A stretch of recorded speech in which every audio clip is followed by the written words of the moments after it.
500 रुपया ठग लिए, मैं अभी तुमसे नाराज नहीं होऊंगा। उतने में उसको पता चला कि अरे ये तो महाराज जी का भक्त है। अब तो उसका बांध टूट गया।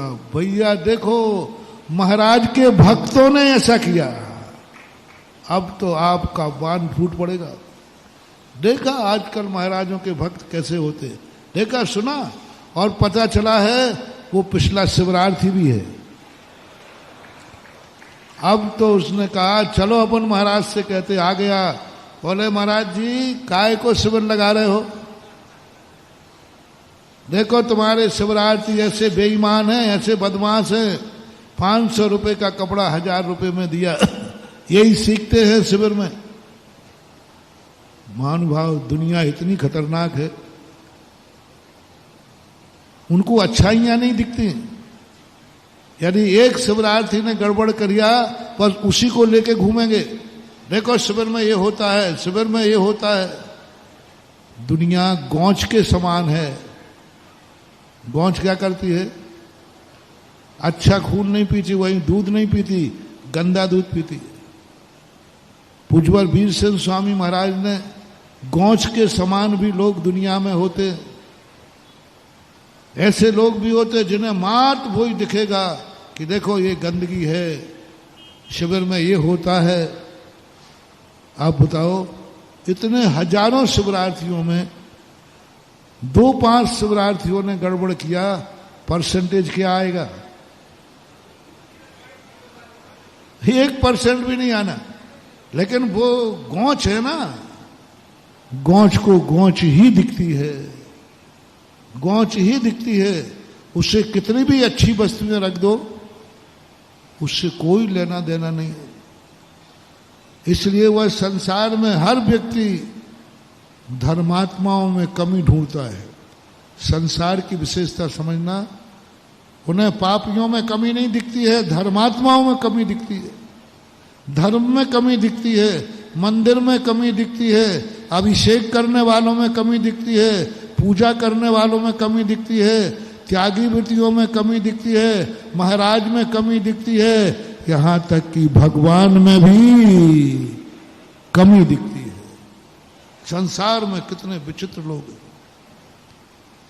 अब उसने कहा अच्छा शिवरात्रि था वो महाराज का, आ गया। बोले महाराज जी देखो देखो, इसने 500 रुपए के 1000 और गवाह साथ में लाया। बोले महाराज इससे पूछ लो, ये 500 रुपए की चीज है। मैंने बात सही करा, बात सही सुनो रे शिवरार्थियों,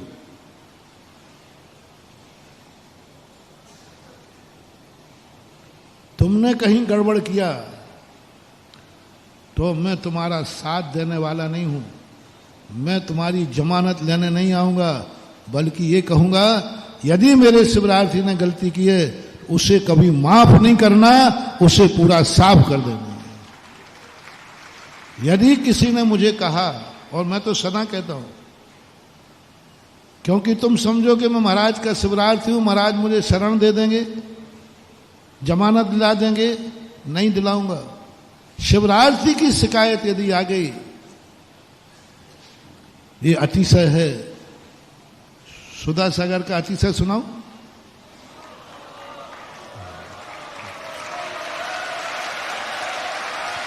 लोग हमारे साथ अतिशय लगाते हैं, तो अतिशय की परिभाषा सुनो, मेरा अतिशय क्या है, और यही हमारे धर्म का अतिशय है। हमारा अतिशय ये है कि शिविर में भर्ती होकर के, और मैंने एप्लीकेशन लगाई हुई है, शिविर में भर्ती होने के बाद, मेरा भक्त होने के बाद, मेरे नमोस्तु करने के बाद, मेरा आशीर्वाद लेने के बाद यदि किसी ने गुटखा खाया तो उसे जरूर कैंसर होगा, ये मेरा अतिशय है। होना ही चाहिए, होगा नहीं, होना ही, और चाहिए नहीं, होगा ही होगा, ये अतिशय है। ये अतिशय है। मैं कह रहा हूं अपने अतिशय की परिभाषा होती है, और मैं बिल्कुल नहीं, यदि कर्म ने कहा महाराज जी आपका शिवरात्रि मन के निपटाओ, शिवरार्थी होके खाया, मेरा भक्त होके खाया, नहीं बचोगे। ये अतिशय। शिवरार्थी होकर भक्त होकर के तुमने गलत कार्य किया, तुमने रात में खाया, तुमने बिना मंदिर के खाया, कोई नहीं छोड़ेगा। क्योंकि उनको मालूम है, सारी दुनिया को मालूम, शास्त्र भरे पड़े हैं, जैनी को माफ नहीं है बस, क्योंकि वो जैनी है। दूसरे लोगों को वही पाप करने पर दूसरे लोगों को माफ है, पर जैनी को माफ नहीं। जैनी में यदि मुनि भक्त है तो भी माफ नहीं, उसमें भी मेरा भक्त है तो उसको तो माफ है ही नहीं। तो मैंने कहा भैया क्या बात है? बोले हाँ महाराज, देख लीजिए, ये फलाने शिविर में, फलाने ग्रुप में, फलाने नंबर का आपका भक्त था और इसने मुझे ठगा है।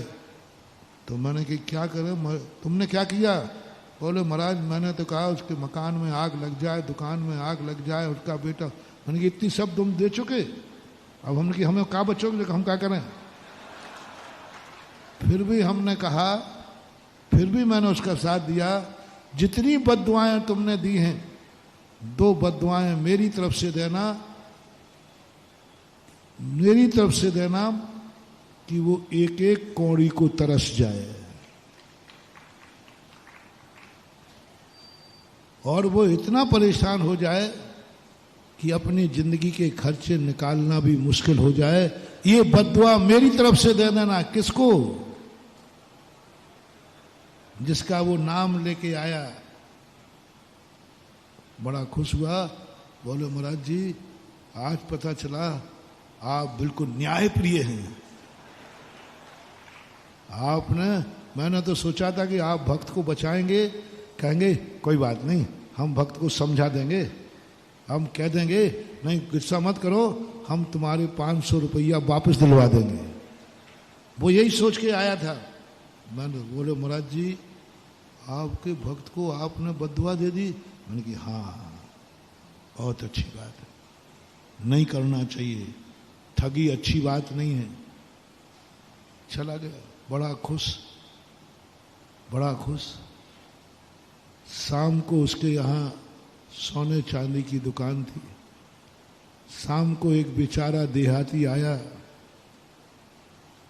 अपनी जमीन जायदाद बेच के लाख रुपया लाया अपनी बिटिया की शादी के जेवर बनवाने के लिए। और इसने देखा, बोले सेठ जी हमारे पास तो कुछ नहीं है, लाख रुपया है, ये जेवर दे दो। कुछ नहीं जानता था बेचारा, सीधा साधा था। इसने 50,000 का माल 1 लाख में दे दिया। वही व्यक्ति है जो 500 में ठगा गया। और इतना खुश, इतना खुश, इतना खुश, ओहो मजा आ गया। 50,000 का फायदा। घर पहुंचता है, बोले मिठाई बनाओ, बच्चों से कहता है मांग लो, क्या मांगना है, फूला नहीं समारा। आनंद आ गया, मजा आ गया। महानुभाव, महानुभाव आज उत्तम आर्जव धर्म है।